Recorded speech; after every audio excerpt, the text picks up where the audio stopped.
सिगी जुरा दु करून चंग है जुरा का like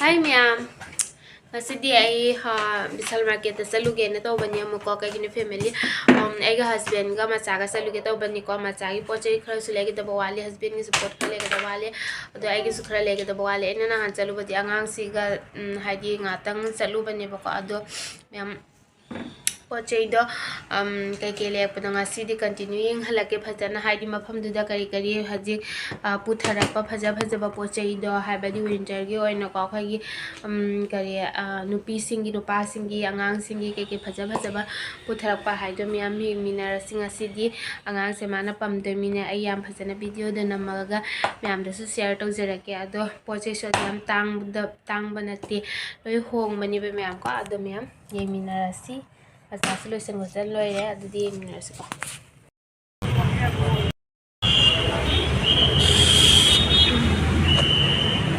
Joy Dora Joy, bye no go, Joy no Joy Dora Joy Nahan Binu her Macha se like her and Bayan Pa me. Sunding ya Sanu Joy Dora देंगे एक भजा भजा भाई ओले में आम और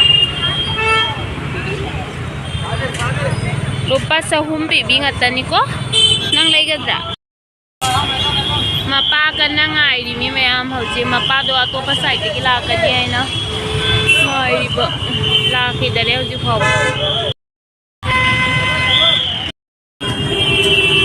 ki be no mandi sa bhajadra me am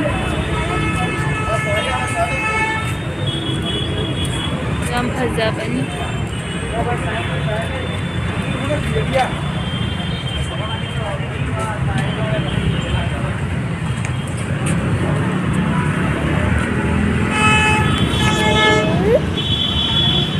Oba papa la ni mapa la e hoji akoi chat na ba taurage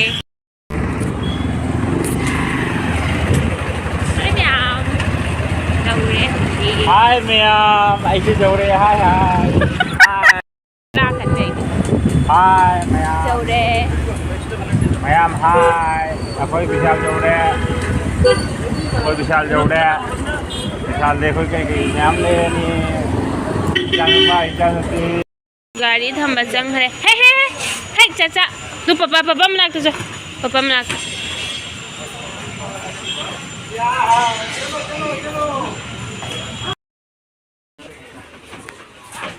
Duga natte mathakta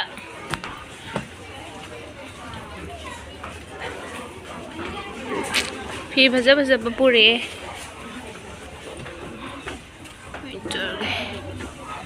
phajadra duga oiramgani nipagi do thado kanu ko andhan yangang do papa manakta Nipagi phaja ba pot phi ni 199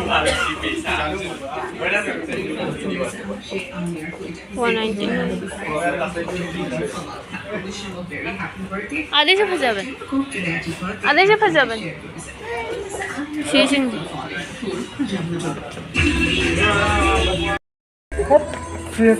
lấy lắm mấy bà tôi phải ở khơi dùng cái tôi đi thay đi bà mà nè sao xí lắm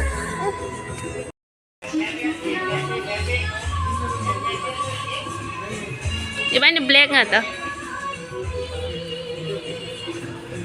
सी भजे इन्हें से तू भी जाओ पा मेरा ना मैं आम निपागी सेक्शन से आम फंसे बले रे यंग भी हो प्राइसिंग हलक के 799 क्रम्बा ना अमूबता लेना लेदा अमूबगा वही दई खरा ग्रे गुम्बगा ले अमूबता लेना ले मसाला सेला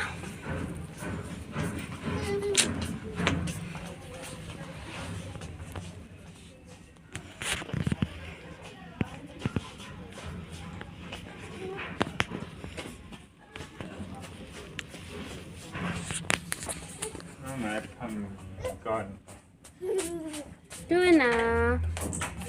La nang sunambi ka la. cái gì cha này đồ cái palm được không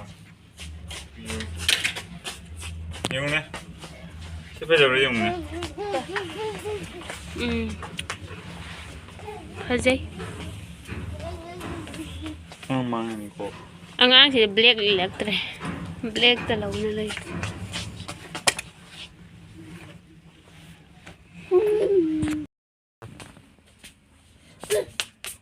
Hello. Ôi. Ôi chị cái mém đi này ngắn luôn. Nó. Inner. Cái tuồng cái lỗ gì. T-shirt. Tụi nó này, nhiều nữa ra nó bán tàu gì. Tàu san. Kay dulaw drop ba? Cái gì này. Chanu, sitar nang na tàu ise. Nang na tàu ise. Oh, sira lore. Karamba law ga to ino. Siya mo.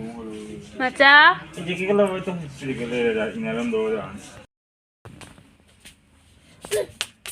Hello. Ôi. Ôi chị cái mém đi này ngắn luôn. Nó. Inner. Cái tuồng cái lỗ gì. T-shirt. Tụi nó này, nhiều nữa ra nó bán tàu gì. Tàu san. Kay dulaw drop ba? Cái gì này.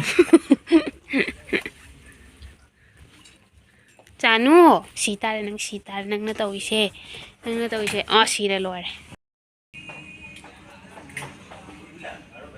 Karamba law ga to ino. Siya mo. Macha? Chị cái lỗ ito, chị cái lỗ ra inalam do ra.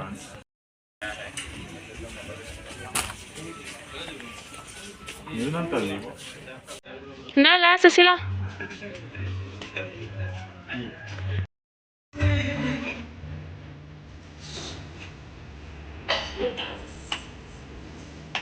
Hajay. Ilang na?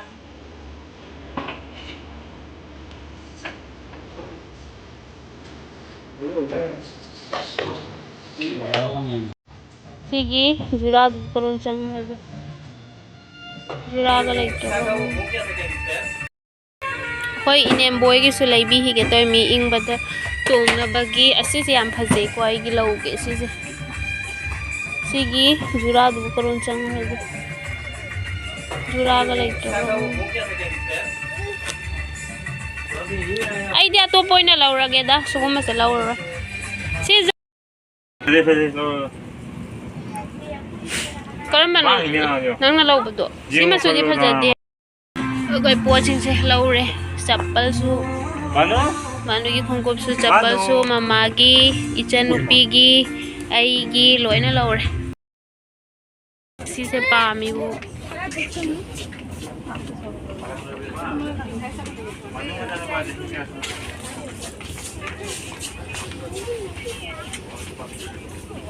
Fazayam si fazay.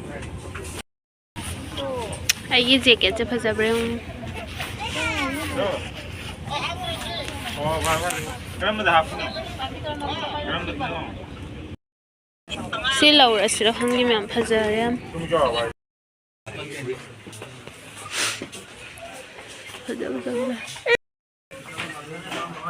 Ay na hay do si ni ay do. Si Jacket. cái đầu đó là CD tụi ba mà phàm sập đó cái cái đó ama đó nó phải quá ing swing cái lum sulum gan CD cái laba laba sập đó lịch cái đó vậy cái phải sập lôi ra thì game này thì sẽ nộp cái section này si phải sập này có mấy am ai si follow tao còn là lâu gan puti na hay đó lấy ti Mana hai pa do? Mana lit pa do? Ha? Mana lit pa do? Ha? Mana lit pa do?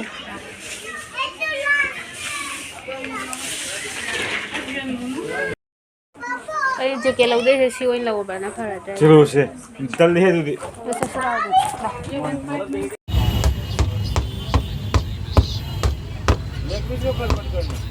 सी मुचा थरगे मैम हौजिक इंग बसीगा हां body में बहुत चोरी होते हैं ना हाँ सुबह कहाँ जाओगे मतलब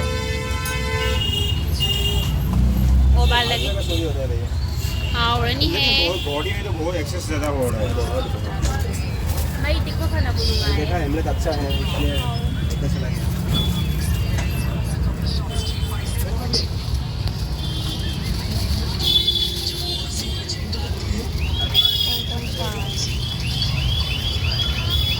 हो गया ना मैम अखोगे पोत चै सिंगे ओ क्याम जामेना लेरे से जुम चटपगी सॉक्स ले अदो से मोजा लेरे सिगे सिगा असि नंगी से सि फजे आइगे जैकेट सि यामना पामजरे हे आई फजबना पामे लुम्बना लोरनी पिकनिक चा चटपगी फजरे हे इंगा से हदो से सिसु पोरे संपापी से हयंग अथुंबा पुबीगनी बानोगी खोंगकोपसु लौबीरे मासिका लोरे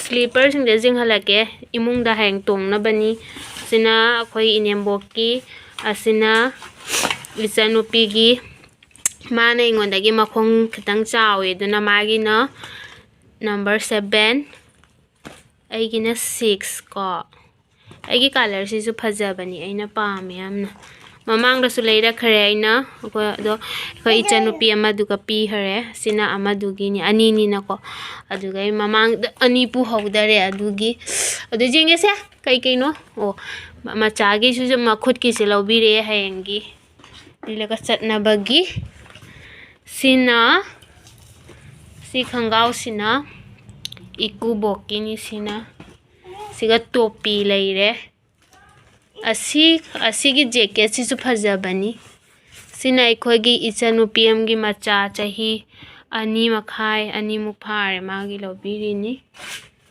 अदुदगी सिसु सि फ्रिजना सुम लुमनबा निपागिनिबको मपागी सि टोपी अनी खक लौरे इनेम्बोकी अमा इकुबोकी अमा लोरे हति केमने अगदे से हाकिस लेरे अंगांगी टोपी के जाम हरे तौरिसे फरे दुदि मैम येंगमिनार तेल खुसांग सिदि येंगो पोट खुजाम सिदि तो तेल 3 4 5 6 7 टोटल 3218 लोरे पोटिंग जामान हिदना